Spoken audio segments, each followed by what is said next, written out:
Let's trim this basic long sleeve shirt with some of my favorite cotton lace from Dollar Tree. I'll use the wide spool on the hem and the other along the neck and cuffs. I turned the thread tension up a bit and was careful not to stretch the fabric out.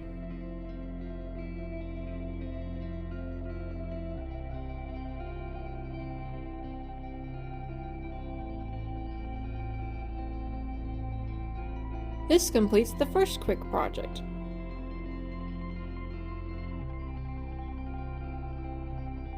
And for the second one, we'll trim this camisole. I took some scraps of matching fabric from a previous project and paired it with some lace fabric.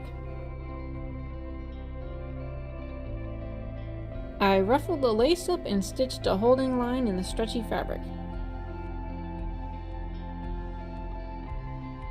I carefully sewed that to the hem, making sure not to overstretch it. Then I added the ruffle lace on top. Now these are ready to add a unique flair to your outfits.